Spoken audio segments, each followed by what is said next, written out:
विश्वासघात, डावपेच, फसवणूक,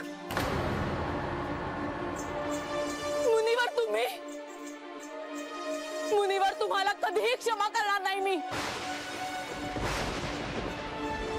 तुम्ही जेव्हा माझ्या समोर याल तेव्हा मी काय करेन ते पहा तुम्ही। माझ्या संसाराची राख रांगोळी करायला तुम्ही सगळे एकत्र आलात। देवत्व अंगी असून तुम्हाला असे कृत्य करताना काहीच कसे वाटले नाही।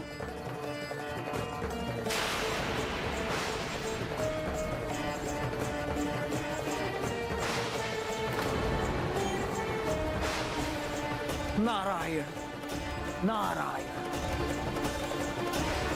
आज अचानक आकाशात हा विजांचा कडकडाट का?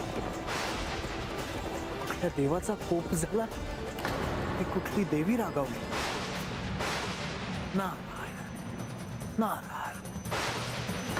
एका स्त्रीला एकटं गाठून, फसवून, तिला बेसावट ठेवून तिच्या पाठीवर शस्त्राने वार केले आणि तिला घायाळ करून सोडून दिलं।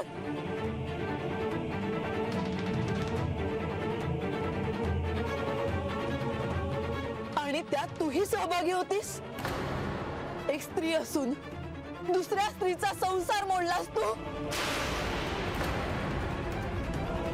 तुमच्या पायाच्या धुळीची विसर नाही हो मला। या देवाची भाबडी भक्ती करत आली, कळत नव्हतं तेव्हापासून।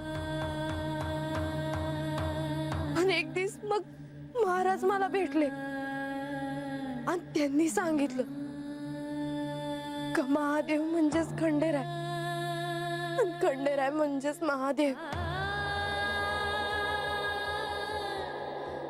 ते सांगत्याल तसं समज केलं मी। कितीतरी व्रत केली। एक व्रत असं बी होतं, देवासनी पाळण्यात बसून दिस रात त्यांची पूजा केली।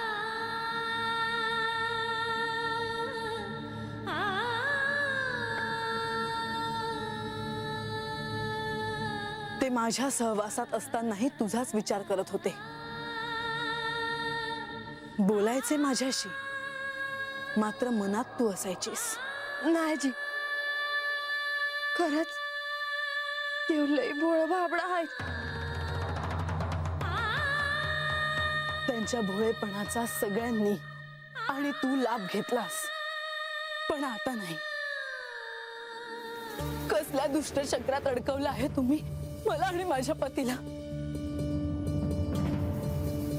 कुठल्या घोर अरण्यात अडकले असतील ते, कसल्या कष्टात असतील माझे पती। मला त्यांना शोधलंच पाहिजे, मला त्यांना जेजुरीला घेऊन गेलंच पाहिजे।